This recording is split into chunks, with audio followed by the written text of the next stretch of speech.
Accounts involve हो जाएंगे Shyam account और सेल्स अकाउंट। अब हम उधार पे सामान बेच रहे हैं तो ये हमारा हो गया डेटर यानी कि एसेट, और सेल्स होता है हमारा रिवेन्यू। हमारे डेटर इंक्रीज हो गए और हमारी सेल्स भी इंक्रीज हो गई। एसेट का इंक्रीज डेबिट होता है, अमाउंट आएगा 30,000। Point number 9, cash received from Shyam 20,000। हमें जो कैश है श्याम से मिल गया तो अकाउंट्स इन्वॉल्व हो गए, cash account, Shyam account. Cash क्या है?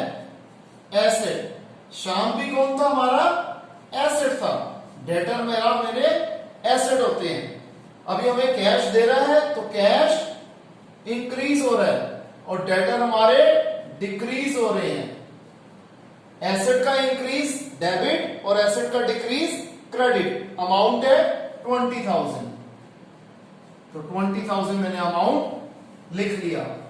Last point, cash paid to Mahesh 10,000। मैं पहले यहां अमाउंट लिख देता हूं, फिर मैं भूल जाता हूं। हमने महेश को 10,000 रुपए कैश दिए। महेश कौन था? हमारा लायबिलिटी, क्रेडिटर था। तो अकाउंट्स इन्वॉल्व हो गए, महेश अकाउंट और कैश अकाउंट। महेश है हमारी लायबिलिटी, कैश है हमारा एसेट। हमारा लायबिलिटी डिक्रीज हो रही है और हमारा कैश भी डिक्रीज हो रहा है। लायबिलिटी का डिक्रीज डेबिट, एसेट का डिक्रीज क्रेडिट। क्लियर है स्टूडेंट्स? इसे कॉपी कीजिए आराम से।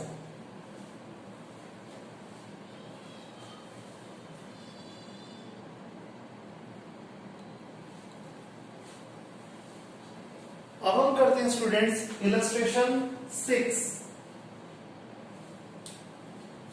Just a second.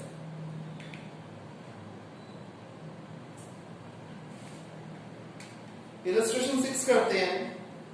Same question है जैसे हमने किया था इलस्ट्रेशन 5। वही चीज है, नेचर ऑफ अकाउंट बताना है, अकाउंट्स इन्वॉल्व, हाउ इफेक्टिव और debit credit. Anuj started business with cash. Anuj ने बिजनेस की शुरुआत करी कैश से, तो अकाउंट्स इन्वॉल्व हो गए, कैश अकाउंट और कैपिटल अकाउंट। कैश है हमारा एसेट, कैपिटल तो कैपिटल ही होता है। अब कैश यहां पर इंक्रीज हो रहा है और कैपिटल भी हमारी इंक्रीज हो रही है। एसेट का इंक्रीज डेबिट, अमाउंट है 1 लाख, और कैपिटल का इंक्रीज क्रेडिट, ये भी 1 lakh. Second point, deposited cash into bank for opening an account. हमने एक अकाउंट खोलना था, उसके लिए हमने बैंक में कैश जमा करवाया, तो अकाउंट्स इन्वॉल्व हो गए, बैंक अकाउंट और कैश अकाउंट। दोनों ही हमारे एसेट हैं। यहां पर बैंक का बैलेंस हमारा इंक्रीज हो रहा है और कैश का बैलेंस हमारा डिक्रीज हो रहा है। एसेट का इंक्रीज डेबिट और एसेट का डिक्रीज क्रेडिट। अब यहां पर आपने एक चीज नोट करी होगी कि मैं हमेशा डेबिट वाली आइटम्स को ऊपर लिखता हूं और क्रेडिट वाली आइटम्स को नीचे लिखता हूं। यह चीज मैं डेलिबरेटली कर रहा हूं। रीजन क्या है? जर्नल एंट्रीज में हमेशा डेबिट वाली आइटम ऊपर लिखी जाती है और क्रेडिट वाली नीचे लिखी जाती है। तो आप लोगों को भी एक हैबिट पड़ जाए कि डेबिट वाली आइटम हमें ऊपर लिखनी है और क्रेडिट वाली नीचे लिखनी है, इसलिए ये मेथड में जानबूझ के फॉलो कर रहा हूं। Third point, withdrew cash for personal use. हमने कैश निकाला बिजनेस में से पर्सनल यूज के लिए, तो अकाउंट्स इन्वॉल्व हो गए, ड्रॉइंग्स अकाउंट और कैश अकाउंट। ड्रॉइंग्स क्या होता है? कैपिटल का रेसिप्रोकल होता है और कैश होता है एसेट। अब ड्रॉइंग से कैपिटल क्या होगी? डिक्रीज होगी, और कैश हमारा वैसे ही बिजनेस से जा रहा है, ये भी डिक्रीज होगा। कैपिटल का डिक्रीज क्या होता है? डेबिट, एसेट का डिक्रीज क्रेडिट। अमाउंट क्या है यहां पर? 5000।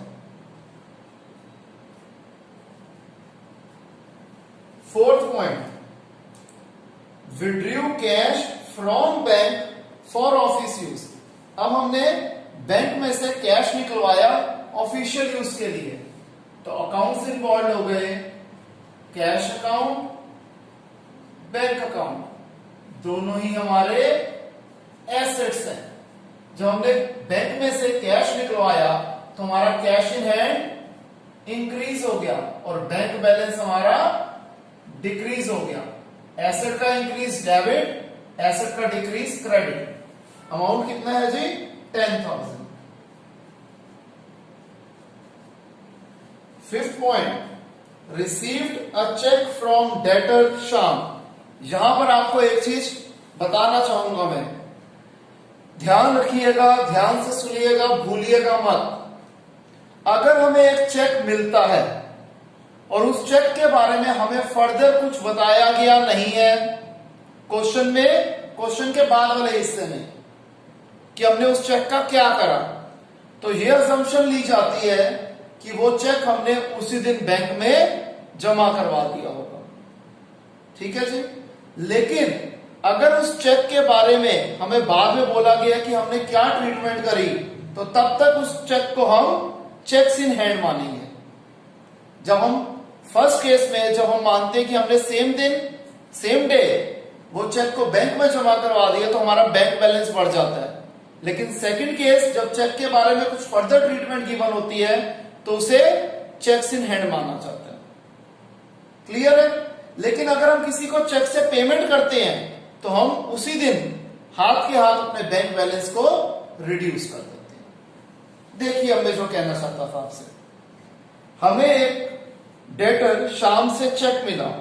अब हम क्वेश्चन के रिमेनिंग हिस्से को भी पढ़ लेते हैं पहले ही, कि इस चेक के बारे में फर्दर कुछ कहा गया या नहीं। हमें कहा गया कि हमने चेक को अगले दिन बैंक में जमा कराया, तो पहले उस चेक को क्या माना जाएगा? Checks in hand. तो अकाउंट्स इन्वॉल्व हो गए,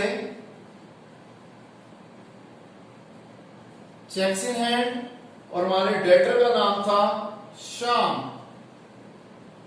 दोनों ही हमारे एसेट है। चेक्स इन हैंड नाम का एसेट हमारा इंक्रीज हो गया और जिस डेटर ने पेमेंट करी उसका बैलेंस डिक्रीज हो गया।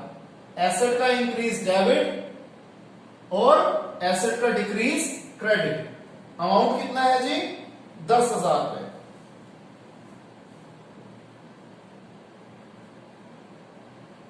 सॉरी, 5,000 रुपए।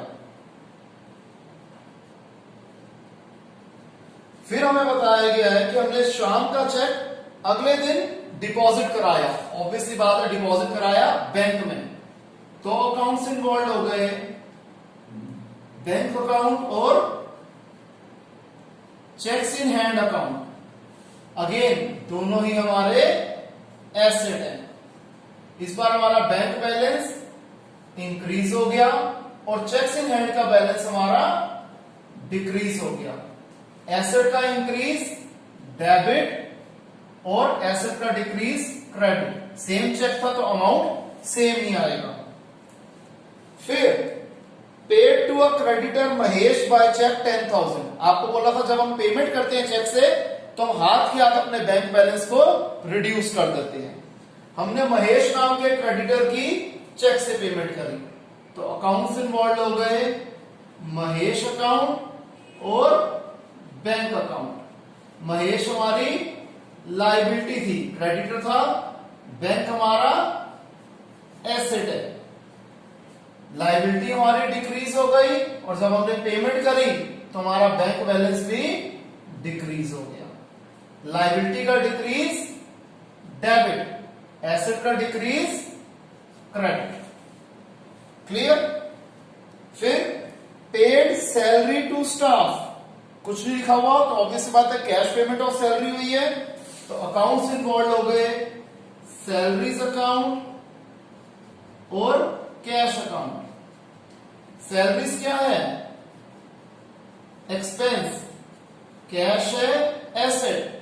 आपको बताया था यूजुअली एक्सपेंस का हमेशा इंक्रीज लिया जाता है और कैश से हम पेमेंट करें तो कैश डिक्रीज है।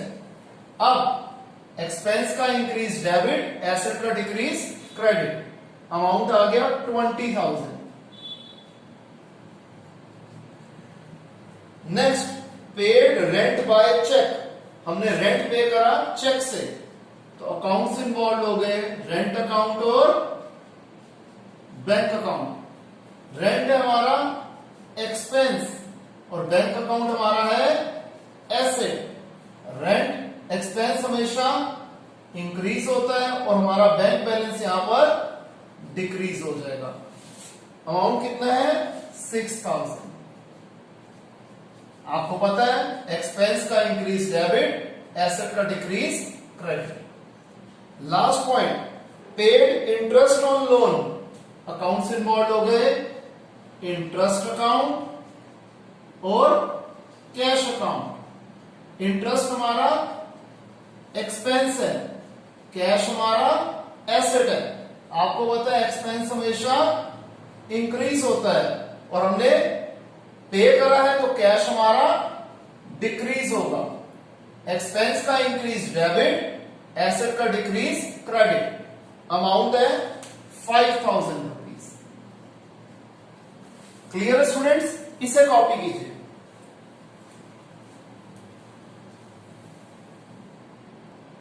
तो स्टूडेंट्स यहां पर हमारी ये कैटेगरी कंप्लीट होती है मॉडर्न क्लासिफिकेशन की। नेक्स्ट क्लास में हम लोग टी शेप अकाउंट करेंगे। अगर किसी भी स्टूडेंट को कोई भी डाउट पूछना हो तो वो लाइव क्लास में पूछ सकता है। आज के लिए इतना ही, मिलते हैं नेक्स्ट क्लास में। तब तक के लिए बाय, टेक केयर।